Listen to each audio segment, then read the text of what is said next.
Ya viongozi wa upinzani wanazungumza na waandishi wa habari kuhusu yaliyojiri hapo jana. Tuwasikilize wanayosema kwa sasa. The people have declared that this government is illegitimate. Their voice is the voice of God, not the voice of treason, and it should be heard.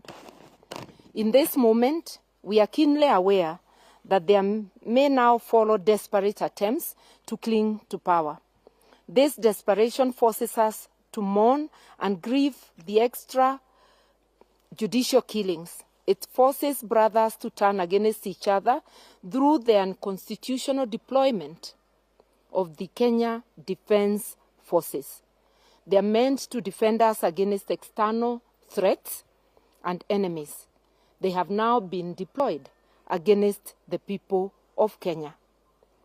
The deployment of the KDF is not only totally unjustified, but also unconstitutional.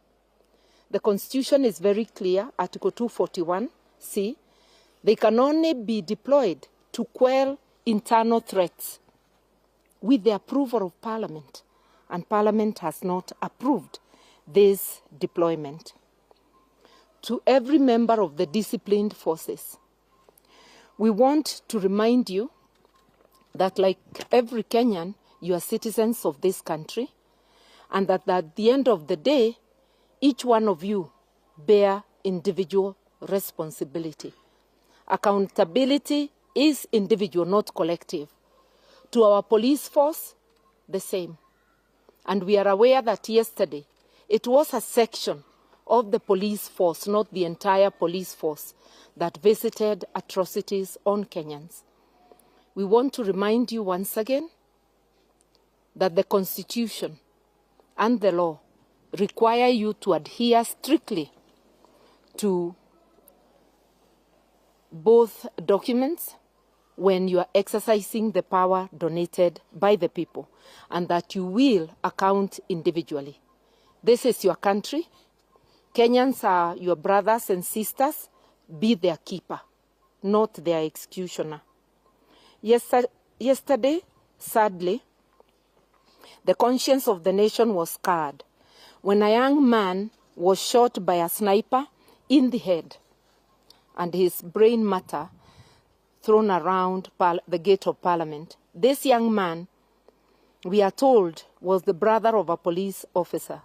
We remind Ruto and his regime that they will account individually for these heinous acts. They swore before God and the country to defend the Constitution and to adhere to it. They are now violating it. If we are honest with ourselves, this should send a clear message that protesters are not the enemy of the people. We are the people, and we are your brothers and sisters, your sons and daughters. This is to the security forces, your mothers and your fathers. You should be looking after us, not destroying us.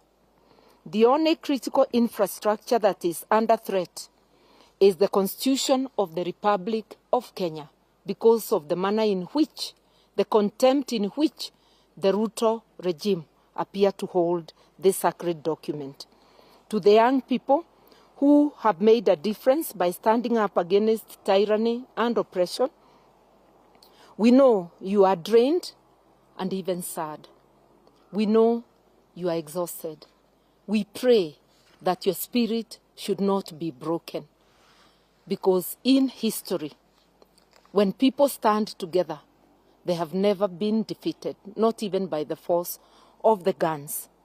As your parents, those of us who are old enough to be your parents and grandparents, we are beginning to wonder whether we should not join our children and grandchildren in demanding that the Constitution of Kenya and the voice of people be respected.